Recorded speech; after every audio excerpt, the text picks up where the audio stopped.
Hello and welcome to Quick Clicks. My name is Ellie. This is Excel formatting shortcuts. Let's open up a document. So today I'm going to show you how to format cells. I'm going to show you how to format it with 2 decimal places, with time, date, currency, and percentage. Now, one way to do it is to click on a cell or a block of cells and go up here, and you can set it as a number or a currency, short dates, long dates, etc. Feel free to play around with all of these. What I like to do is I like the quick click shortcut.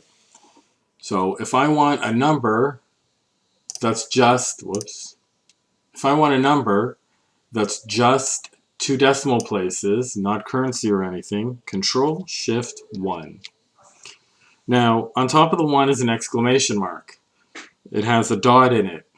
That's what makes me think of the decimal point. You'll see I have a little trick for each of these. Now, if I want to change the formatting again, I'd like it to be time.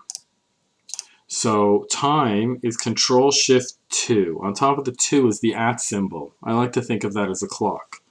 So if I had 117 in a cell, I could do Control Shift 2 and it would set it to a 12-hour clock.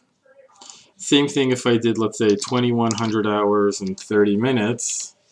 You'll see it converts it to 9:30 p.m. I can show you again, 2130, and then Control Shift 2, and there it goes.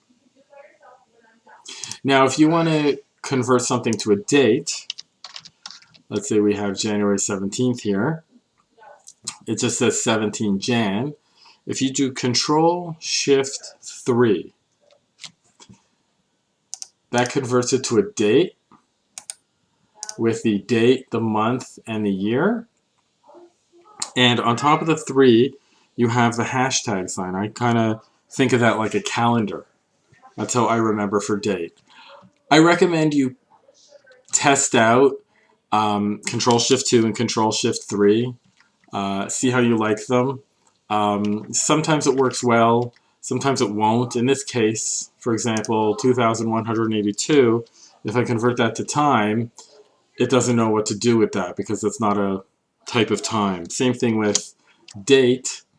You can see here it converted it to December 21st, 1905. So you have to start out with some form of date or time. As you can see, I tried changing the format of 117 to date, and it made it the 1st of nothing 1900 at 1:17 a.m. So it takes a little practice and testing to use the time and the date shortcuts. Next, let's show you how to change something to a currency all at once. On top of the 4, you have the dollar sign. That's a pretty easy one. So Control Shift 4, everything's now in currency. I'm in North America, so I get a dollar sign. If you want to set something as a percentage, 5 on top of that has a percent sign. So easy to remember percentage. Control Shift, I pressed those out of order. Control Shift 5, and now everything's shown as a percentage. I hope you enjoyed today's Quick Click and learned something new. Please click the like button and subscribe to my channel. Thanks for watching.